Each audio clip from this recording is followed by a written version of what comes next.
hello to each and every one of you. In today's video, I wanted to show you how to make lemongrass pork belly with a roasted tomato pepper dip. And my lemongrass and my tomatoes are pretty much coming to its end of the season in my garden, and I wanted to utilize them and create this dish for all of you so that you can make it yourself at home. The lemongrass pork belly is finger-licking delicious, but it's even better with the roasted tomato pepper dip. So I hope you can give this recipe a try. Let's just get to it and start cooking. Let's go. Let's begin with making the lemongrass marinade. So in a bowl, I'm going to be adding some sugar, salt, garlic powder, some black pepper, golden mountain seasoning sauce, fish sauce, oyster sauce, and some finely minced lemongrass. I'm using about half a cup of lemongrass for this recipe. I do love it very lemongrassy, so add as much as you want, but I'm starting with half a cup of finely minced lemongrass stalks. Give this a really good stir and then set this aside. For the pork belly, I am using roughly 2 pounds of pork belly without the skin. You could definitely use skin on pork belly, it's really up to you, but for this recipe, I do like it without the skin because it's a lot easier to cook and eat. But before I marinate the pork, I am going to cut this a little bit smaller just because it is a little bit too thick for my liking. I'm going to cut it in half, and then I'm going to cut it a little bit thinner, just in half like this.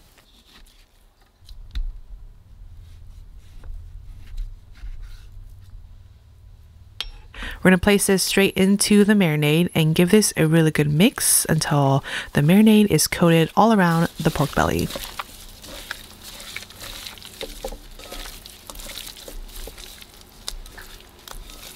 And it should look something like this.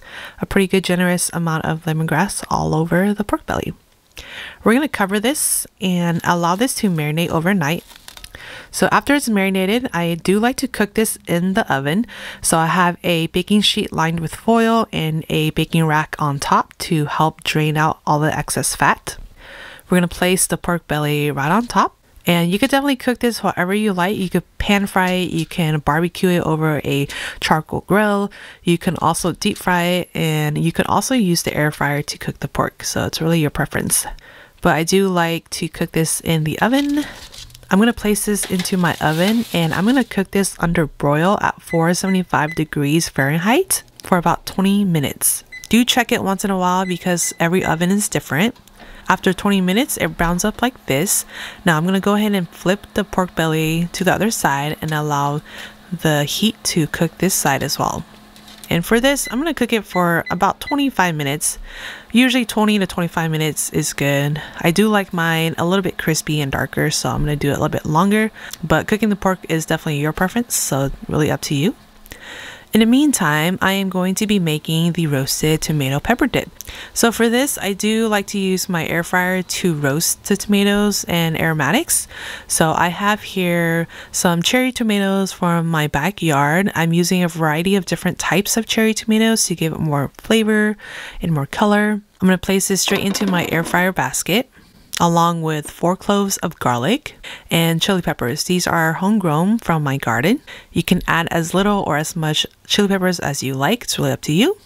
And then we're going to place this straight into the air fryer and roast this at 375 for about 20 minutes. You can also roast this in the oven. I do have directions on that in my website if you were interested in learning that process. But after it's roasted, it should look something like this. You want some pretty good color on it for flavor. In a mortar and pestle, I'm going to go straight in with the roasted peppers and the garlic. Add in some sea salt and pound this until everything is mashed up.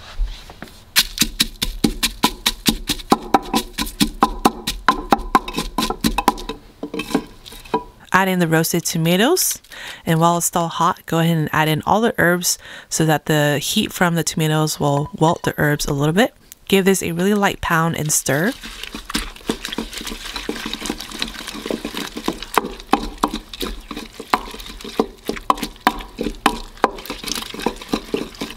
And then add in some fish sauce. Stir this again, and this roasted tomato pepper dip is pretty much ready. Taste for your liking. You can add more salt, fish sauce, or even more chili peppers if you like, but this is just perfect to my liking. This dip is amazing over any type of protein. You can also eat it as is over rice. It's amazing, and it also goes really well with seafood, especially any type of white fish. Okay, so the pork is all ready and cooked. It's sizzling and golden brown to my liking. I do like to cut the pork into bite-sized pieces just because it's a lot easier to eat. And this piece right now is super delicious since it's still juicy and extremely hot. After I cut the pork, I like to go ahead and plate this and serve the pepper dip right on the side. The pork is so flavorful, but it's even more flavorful with the roasted tomato pepper dip.